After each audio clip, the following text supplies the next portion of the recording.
Thanks everyone for bearing with us, and welcome to our second History Happy Hour. We know you all are getting really good at Zooming. We're also learning about Zoom, but we super appreciate you bearing with us. My name is Callie McCune. I'm the Public Programs Manager at the Indiana Historical Society. I hope to see most of you in person when we can get back together, but I'm glad you're along for our program today. How did we get here? Indianapolis history through maps with the incomparable Jordan Ryan. I love picking Jordan's brain all the time, so I can't wait for her and Beth to tell you all about these awesome maps. This happy hour is brought to you with support from One America Financial Partners, who are a national provider in insurance and financial services marketplace. We're really happy they were able to help us make these possible and get us into our virtual programming. Before I hand this over to Beth, I'm just going to give you guys a little bit of an overview on how to use Zoom, because I've been learning a lot about it. I've muted all of you right now, and you'll know that because you have a little red microphone in the corner that has an X on it. We'll keep you muted for part of our program, and when we're ready to ask questions, we'll open that up so you can. When we do get to the Q&A portion of our program, we'll ask that you put your questions into the chat box or say that you have a question in the chat box. I'll keep an eye on that. Beth will keep an eye on that, and then we'll filter those over through Jordan. That way we're making sure everyone who has a question, we have time to answer that. Speaking of the chat box, this will be a space that I will be dropping links to you throughout this entire thing. Almost every map that we show you has a digital counterpart that lives online in our digital collections. So if you want to check out something that you're seeing, take that link, copy it, put it in your favorite browser, and then you can check it out and zoom in and see the map. We'll also give you some resources at the end that where you can see other digital collections connected to some of the work Jordan's doing with the Indianapolis Bicentennial commemoration. Just a hint on viewing, we're sharing our screen so that you can see a lot of these lovely maps, but you can toggle between speaker view, where you'll see who is speaking, like me, or gallery view, when you can see all the rest of the people that have joined us and if they've decided to share their video. Last but not least, if you enjoy this program, consider coming back for more. On Saturday, we will be doing a workshop about recording the history of your family heirlooms and stories. And then next week, we'll continue our happy hour series with Anita Morgan from IUPUI, who will be talking about the suffrage movement in Indiana. You can sign up for all of those at indianahistory.org. I'm putting the link to that in the chat right now, so you can come find us for more, and we'll have we hope to see you on an internet-connected device near you. So with that, I'm going to hand this over to Beth Whitaker, who's with our Education Engagement Department, and she's going to get us started. Yeah, hey, welcome everybody. Glad to have you here today. There we go. All right, so I want to introduce Jordan Ryan. Jordan Ryan is the architectural archivist and coordinator of the Indianapolis Bicentennial Project for the Indiana Historical Society Library and Archives. She has a master's degree in public history from IUPUI and a bachelor's degree in art history from the Herron School of Art and Design. She's previously worked at Indiana Landmarks, at the DNR's Division of Historic Preservation and Archaeology, and serves on boards of Historic Urban Neighborhoods of Indianapolis and Preserve Greater Indy. And that is a short wrap list of all of her accomplishments and the amazing things that she does. Jordan, is there anything else that you would like to share about yourself or your background before we dive in? No, I'm good. All right. Let's dive in. Sounds good. So for tonight, we are at a virtual happy hour. I know I've got my local beverage with me. Jordan, do you have a local beverage with you?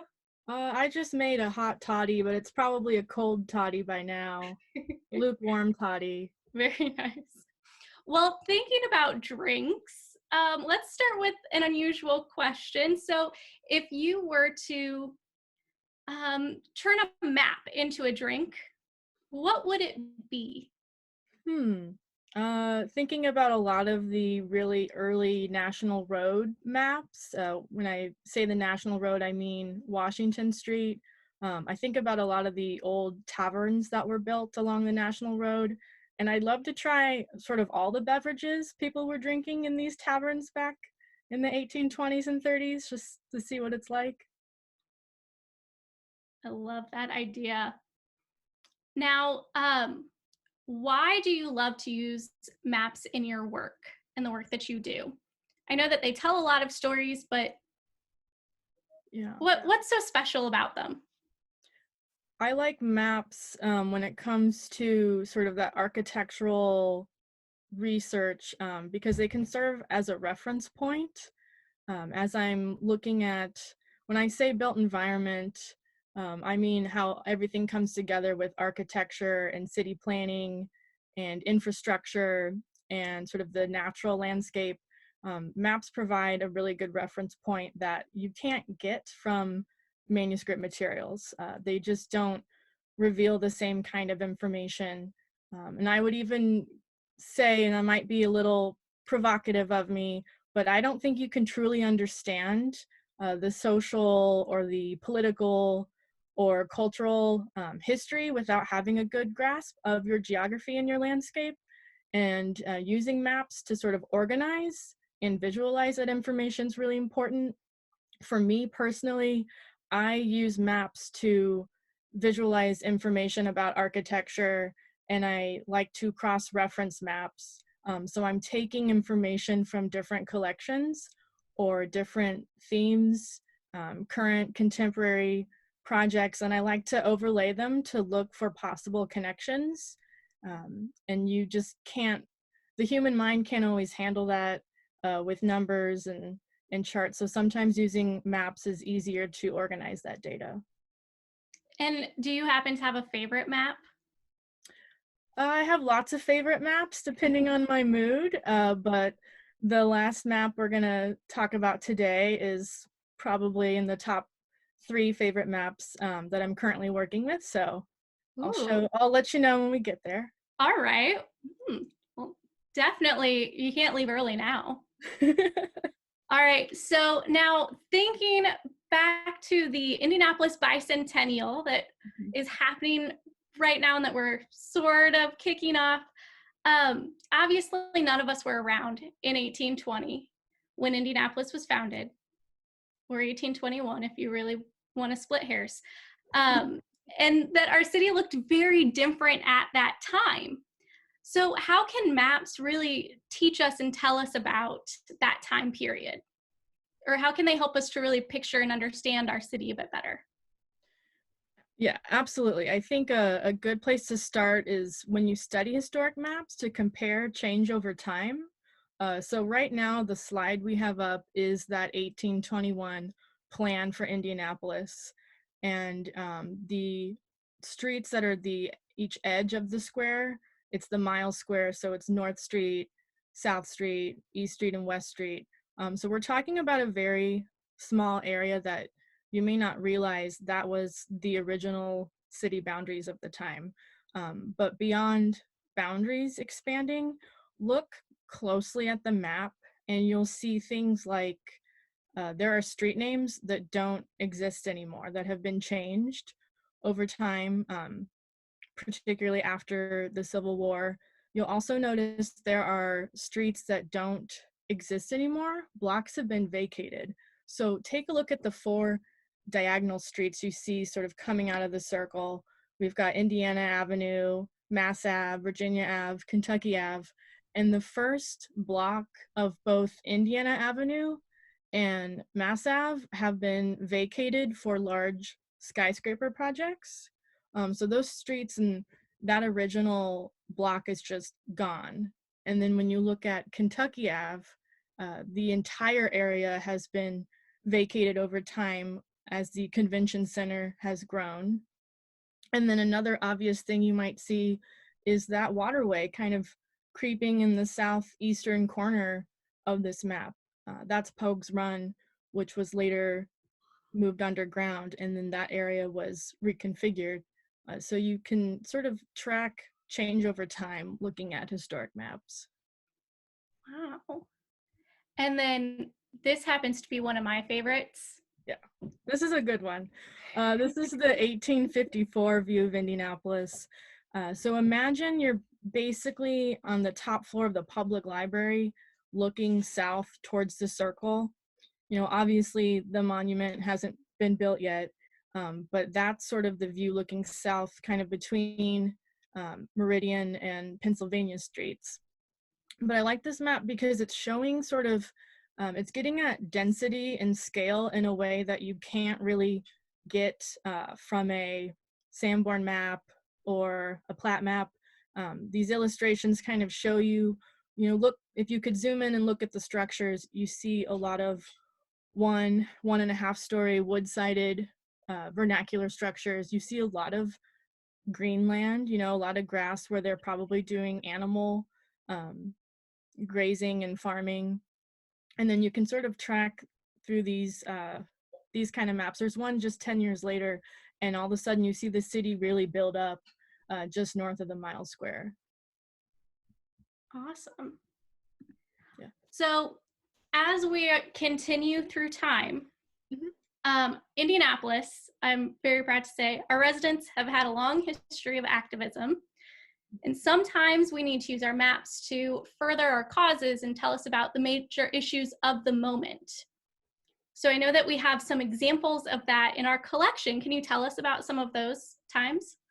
Yeah, these segregation maps, this one and the next one, you know, besides it's about education, but it's actually kind of showing population changes over time. So this first one, segregation builds barriers. Don't get confused with the red, yellow, green, blue. This isn't a redlining map. The colors actually represent different time periods. So you can see the yellow is the pre-1950, and then it goes to green in 1967, showing it's showing desegregation, but it's really showing white flight in suburbanization, you could argue. When you have the areas closer to downtown, you have evidence of white population leaving sort of center township. So you can sort of use the map in either way. If you want to go to the next one. Yeah. So this one is another school segregation map from a little bit earlier. And it's kind of hard to see, but the red dots are white schools and the green dots are African American schools. And then you'll notice 4 yellow dots, and those are integrated schools. And it's interesting to see you have 3 of the 4 integrated schools on the east side of town, kind of on your way to like Irvington, and then you have 1 on the north side. So again, you know, the map is really trying to visualize education in the school system, but you can certainly draw some conclusions about population and sort of change over time in neighborhoods. Yeah. Wow. I know that Callie is dropping those links into the chat for you guys if you want to go and look at them even further. Oh, wait. Oh, I was just going to say, I know some of you have trouble opening the links or copying them into your internet browsers. I will do my darndest to, by tomorrow before I'm done for the day, send you all the links. So if you can't keep up, there's a lot to keep up because we wanted to show you everything. We just love them. So I will get them all to you, I promise. Sorry. I was just going to say, there's a lot of maps that we're going through tonight. So if people wanted to look at this further or wanted to see some of the collections that they're connected to, Jordan, how would people get to these types of materials? So you can certainly go to our website, which is indianahistory.org, and go to the library page. The quick link to our digital collections is images.indianahistory.org. From there, you will see thousands and thousands of images. If you want to look at a lot of the images we've used tonight go to the Indianapolis Bicentennial Collection. I would say about 80% of the images are in that collection. But it's, there's plenty to explore.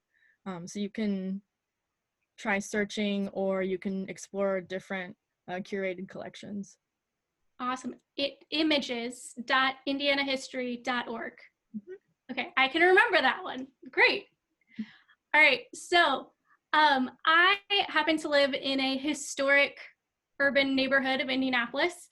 And sometimes when I'm trying to research my own neighborhood or my house, I come across words like plat or addition on them, or maps that have those on them.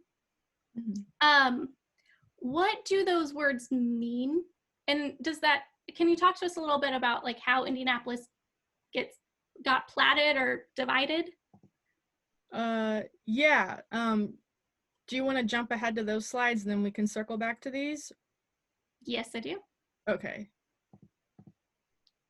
All right, so let's start with these. So on the left of the screen, you see a based map from 1899 of sort of the northeast side of the mile square.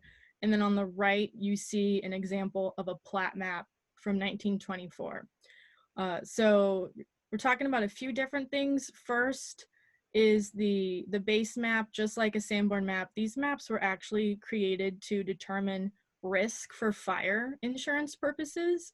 They weren't actually created for research purposes. They just, became that over time. But then on the right, the plat map, these are maps that show how property gets divided and also subdivided, usually into lots.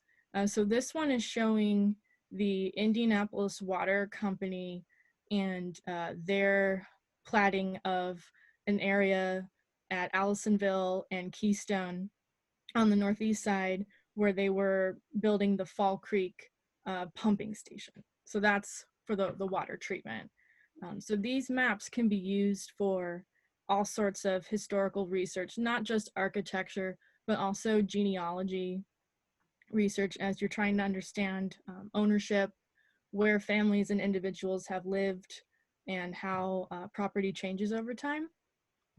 But before these can be created, you have to start with some sort of field work. So if you want to go to the next slide, mm-hmm. I think this is one of the most interesting maps we've uncovered in this collection so far, are these Fatou sketchbooks. So surveyors had to go out in the field and take measurements, and then they go back and make the pretty base maps and the pretty plat maps. But this kind of crude drawing on the left is where these things start. So we have about like 50 of these sketchbooks, and we went ahead and digitized 3 of the oldest ones that are Indianapolis based.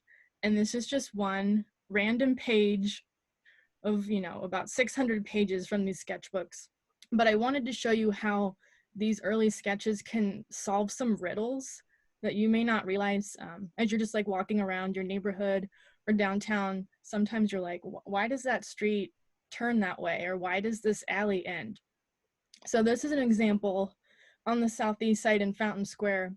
And I have starred where these 2 streets used to come together, where Shelby Street and Elk used to come together. But now, if you look at the 2020 Google Street View, Beth, would you mind sort of, right about there, you see these houses up against a street that's now like a parking lot, and the street now kind of elbows out to Woodlawn Avenue. Well, it was never originally platted that way. This was something that was done in recent decades. So it's just nice to see this example of a street that hasn't existed in my lifetime, maybe not for very long before, but you can see these original plat descriptions and how large the lots originally were. Wow. Yeah. Would you forgive me if I go back a little bit? Because we did have a question come in about some of our schools. Okay. So if I come back to this map here, and Yeah. you may or may not know the question to this, or the answer to this question. So which of these schools from this map do you know which ones are still there, or if any of them are still around? I can't even make out the resolution on that map, so you'll All have right. to look at it on the collection page or in person to match them up. And then the information for them were all of these IPS schools, Indianapolis Public Schools? For the Richardson papers, I would assume so, because we're talking about the 40s. You know, things don't get kind of hairy until later. So, yeah, okay, fantastic. Do you want to go to the 1965 map? This one? No, the other way. This one? Keep going. Yeah. Oh. You gotta tell me which one. You gotta go back. You went over it. Yeah, that one. Okay. So this is one of those wow moment maps for me that I sort of did a little dance in my office. This is probably done in the early 60s, possibly as early as 1958 for sort of that pre-Unigov downtown urban renewal planning. But this is wild because we're sort of pre-interstate planning, and they are just anticipating tearing out West Street and building a west leg to the inner loop, which would essentially make the entire downtown looped in by the interstate. And it would, you know, you can tell from sort of that green area around, that is plenty of houses and businesses and structures that they would have demolished if they had built a west leg of the interstate. So I thought that was pretty wild as sort of a, you know, a history of planning ideas that maybe, you know, not everything that's proposed happens, not everything gets built, but it's interesting that they were thinking about that.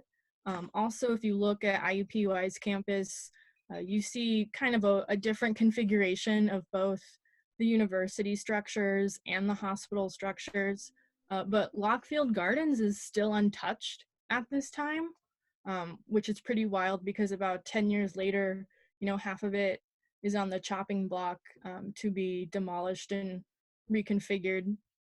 And then also south of the IUPUI campus, what becomes White River State Park, you know, they're planning high-rise apartments. They have taken out a big chunk of Military Park for part of this west leg of the interstate. If we go to the northeast side of downtown, you'll see the same kind of thing, this redevelopment proposal, essentially where 10th and Mass Ave come together, where the Coca-Cola bottling plant is. So it's just kind of interesting to see what concepts they were thinking about in the 60s. Wow, I've never seen that or heard of that. Yeah. That's so wild. Yeah. I'm geeking out, don't mind me. All right, so as we use our maps to better understand things that come about in our collection, I want to talk about things like this from the Indianapolis Water Company and all of the water fountain locations. This is a part of our collection at the Historical Society? Yes, this is part of the Waterworks collection. So I have a very compulsive urge to map everything, if you haven't figured that out already. I map all of the structures in every architectural firm collection that I process. I categorize them by extant, demolished, or altered, and I look for patterns. You know, I'm definitely someone that starts with a bunch of data and maps rather than starting with a research question, which always frustrated my history professors, but it's just the way I'm wired. So why not map drinking fountains? I don't really know what the urge was, but I just had to do it. So this is a list from 1909.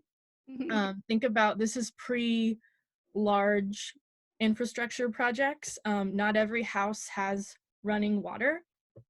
So if you want to go to the next slide to the map, I expected the fountains to be sort of a cluster, and then along the edge would reflect sort of the boundaries at that time of the city, which it did. I overlaid it with a city map, and it made sense. And then I started looking at the big clusters sort of in the mile square and in the center township area.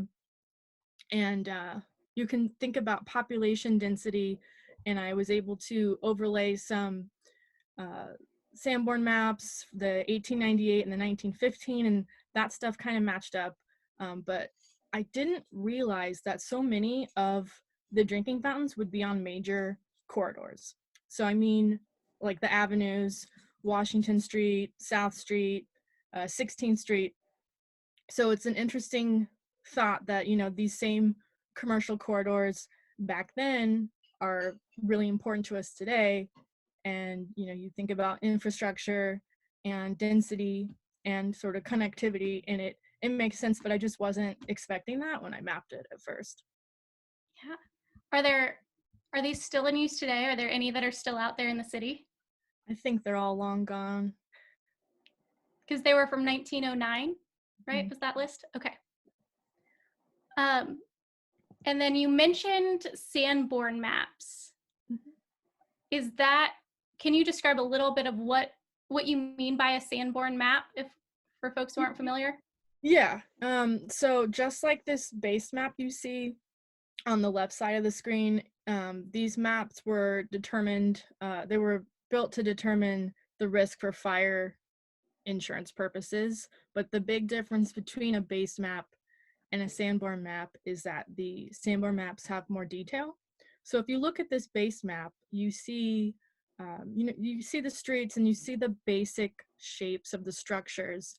But when you get into the Sanborn maps, they really detail a, a bay window or a turret.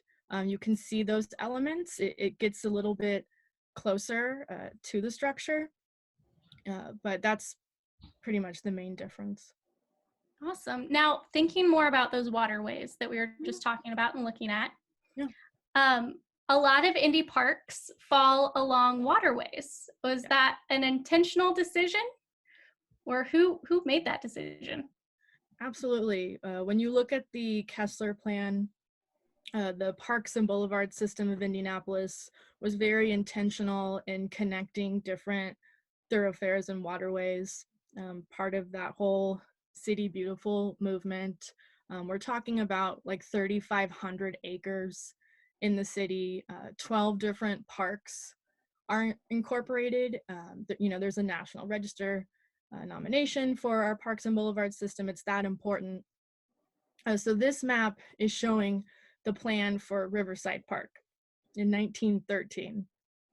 And this, you'll notice if you're a little disoriented, north is actually to the right. So just imagine the image flipped. But this park is the largest until the 1960s. And it's interesting to compare how much has changed over time. You have significant golf course expansion, tennis center, the LaRue Carter Hospital. You know, you can sort of pick out all of these beautiful pastoral paths and walkways throughout the park. Most of that's gone. So we can use this type of map as original source documentation if they are doing any restoration work, any redevelopment, any infrastructure improvements. They may want to know where things were. But I also like this map for we need to have an uncomfortable discussion about parks and public amenities in terms of equity when we're dealing with COVID and this quarantine, and not everyone has access to parks. So I think talking about historic parks and park design can help with that discussion too. Yeah. All right. And then this is another one of the parks that we have in our city, MLK. So how do some of these parks, and you already touched on it a little bit, of the way things that have kind of changed over time in looking at our parks? Yeah, and this is a more modern example, I'd say. Mhm. This is planning documentation from the 1970s. Gotta give a shout out to the Department of Metropolitan Development for allowing us to digitize this collection. So this is just a very preliminary proposal for MLK Memorial Park. So this area was originally just a city grid, mostly residential, a little bit of commercial, and then they decided to remove some blocks of housing. They actually vacated a few streets. But what I think is fascinating is sort of comparing what the plan was and then what we have in 2020. That's what that aerial shot is. So if you look at there's like a color coding system to this first image on the left. The brown structures are extant residential buildings. The red structures you see at the very top and the very bottom, those are extant institutional and service buildings. And then the blue buildings are proposed new structures. And some of these proposed buildings did materialize, but others didn't. Some of them are just slightly askew or reconfigured, but not everything that was planned happens. If you look at the whole eastern sort of sliver along the side, those are all residential towers that were proposed, sort of like Riley Towers. And we don't get any of that. In fact, a lot of that space is still vacant. So there's a story there that I never would have picked up on if I hadn't sort of compared these maps. Yeah. All right. Now we can only look at a few more maps before we want to make sure that everybody who's got questions, that you guys get a chance to ask those. There's two though that I really can't miss out on. Indiana, we're the crossroads of America. So all of our transportation lines connecting directly through Indianapolis. And now we have the red line, which is what I take to work every day. Can you tell us a little bit about these trolley lines and the railways and how those have fed into what is now Indigo? Yeah, so this is from the Indigo collection. There were a bunch of private public transit companies operating for a while in the city, and they kept buying each other out. And then eventually Indigo gets created. They have all this stuff. It ends up with us. So we were working on this for the bicentennial, and this was just a little something that slipped out of a bound volume. And it's like 55 pages, like every year, drawing the street railway lines for downtown. And when I say street railway, I'm just meaning trolley line or streetcar line. But it's a really cool way to watch the city boundaries change over time and sort of the population density cores and corridors. And ironically, like a lot of these thoroughfares we were using back then are the same that we're using for the red line and that are proposed for the blue line. So that's kind of an interesting way to look at it. Like, you know, things stay the same as much as they might change. Where it's because of the way the city's built. It makes the most sense to use the same areas for transportation. Oh my gosh, that is one I have to dig way more into. Oh, and we can't, you're just gonna have to look this one up. I promise. It's so great, but Yeah. we've got to come to the GM. So Yeah. sometimes a map can show us how a place changes over time, right? Like we were just looking at. And I think that this is an amazing example of that. Yeah, I snuck this in, more of an infographic, but it's one of my favorite discoveries we've had. This is part of the GM Stamping Plant collection, and it's a map of the campus, and they've color coded when different areas were constructed. So the gray is what the original campus was that they had purchased, and all that other areas, like there were houses there were streets. They kept, you know, accumulating more and more land to expand, but you know, this neighborhood was definitely a part of this campus at the time. So it's just showing like land acquisition, change over time, and this kind of stuff is really important as these huge areas are being redeveloped. Knowing what was there and sort of the timeline for that is really important for future development. Awesome. And when you said the neighborhood that this was in, you mean like the valley? Mm-hmm. That's right here, that neighborhood? Okay. Awesome. Oh my gosh. Thank you so much. Yeah. I want to dive in so much more, and I'm sure that other people have questions too. So Callie has been fielding some of those. Okay. So Callie, I'm going to toss it back to you. I haven't had any since school segregation, but if you guys have a question, feel free to drop it into the chat. While you guys are thinking of it, maybe we can hop back to the one we had to skip. This one, yes, please. We're all about waterworks right now, y'all. Like, we've been processing this waterworks collection and geeking out about, I never thought I would be really excited about water processing plants, but I am. Yes. And it's such a weird map. Like, there's no streets, there's no grid.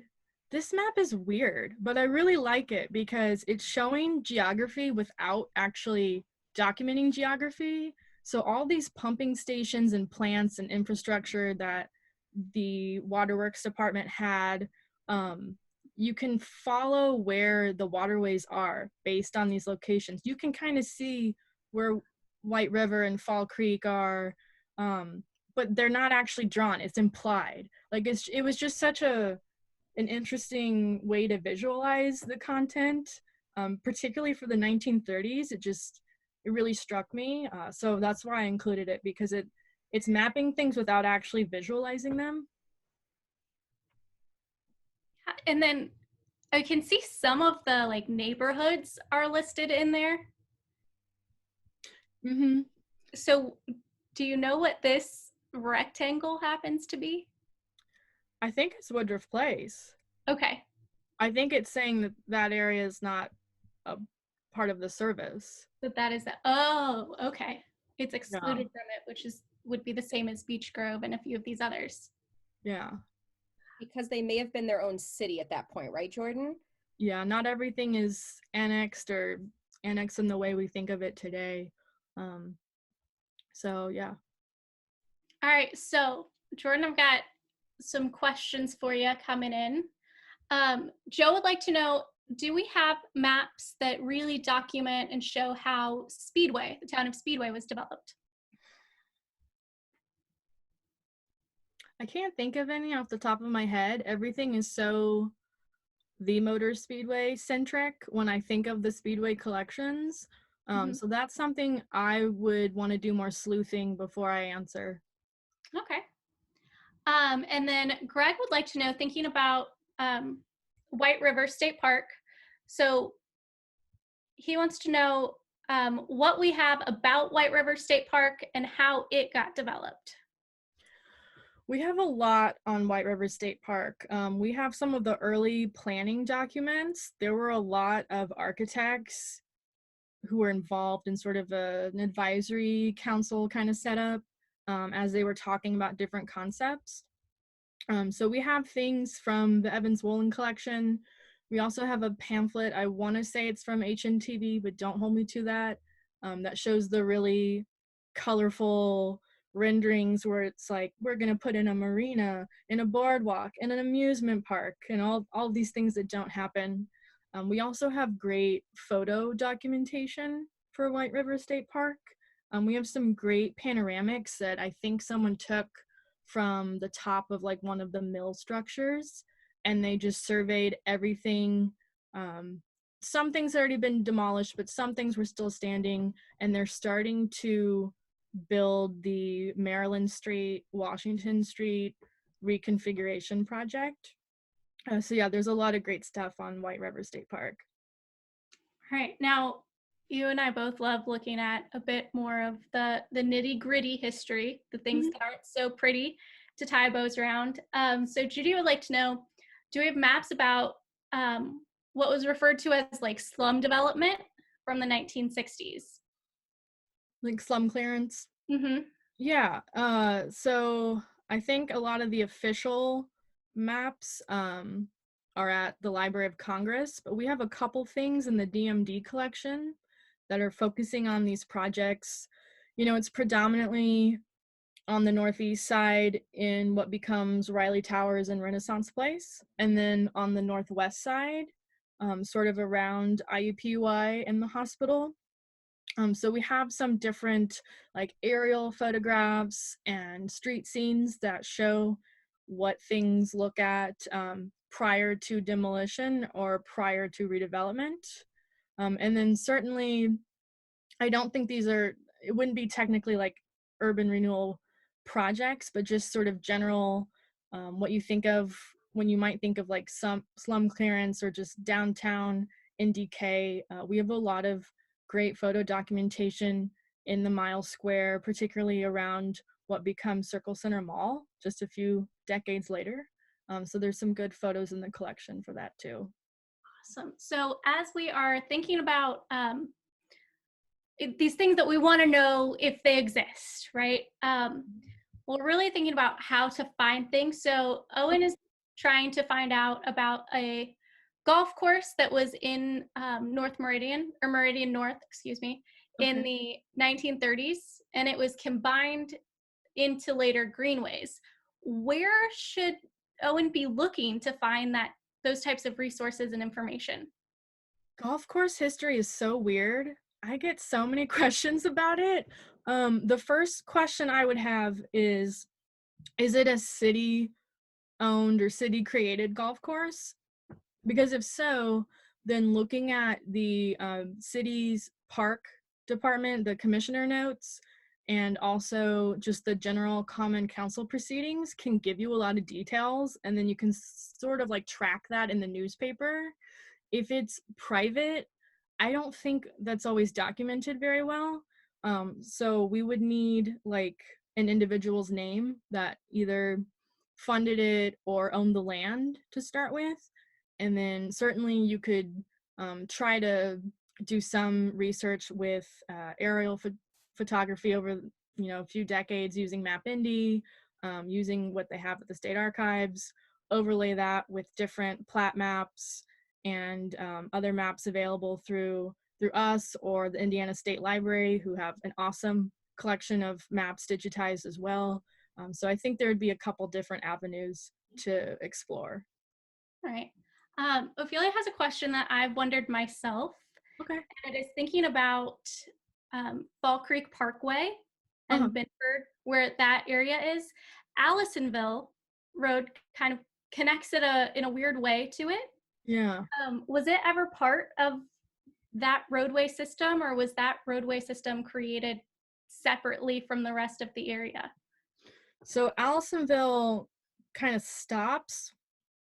If you go back to the water map with the plat map, it will show Allisonville and Fall Creek. The blue one. Yeah. Yeah. Go back one more. Or forward, sorry. Yeah. So if you look at that map, that's actually showing Allisonville. So there's like this weird jog on the other side. If you just keep going past Keystone, where you're talking about where Binford is, there's like this weird jog that used to exist in Allisonville Road, and it's gone now. So that is a mystery that it could be as simple as an infrastructure decision, or it could be something to do with redevelopment. But yeah, that's something I had just noticed when I was playing with this map too. So good eye, Ophelia. Jordan, before we get to the next question that Beth has, we've had a couple of people that have asked questions about like what about the excluded cities and why some were connected to that waterway map and some weren't. Do you want to explain a little bit about separate cities and then what happened with Unigov and why some of them didn't get included, maybe? Yeah, so I think what you're seeing that looks like little connections, sort of these spokes, you see predominantly on the west side and then the south side of this map.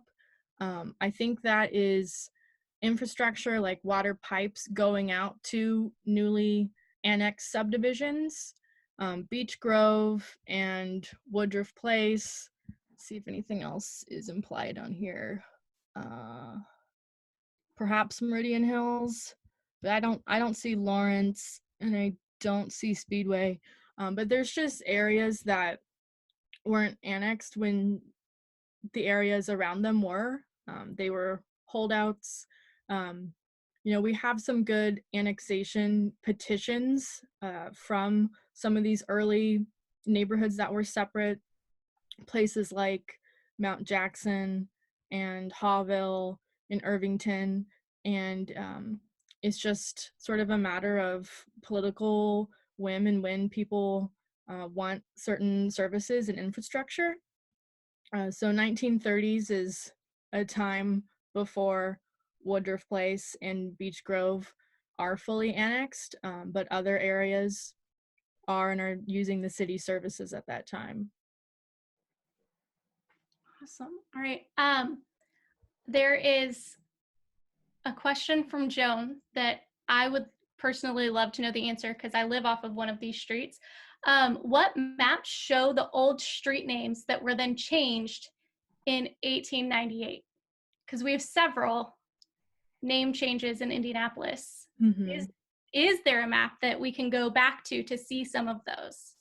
I haven't found anything that's like the all-to source on this. Mm-hmm. Those Fatu sketches are a great resource though. As you could see, Woodlawn was originally called Elk Street. Mm-hmm. So the Fatu sketches are good. So, typically to confirm street name changes, because there isn't a good map for that, I just use the Common Council proceeding notes. Yeah. All right. Well, then I'll keep digging because I've been finding things about Japan Street. I really want to know more about that.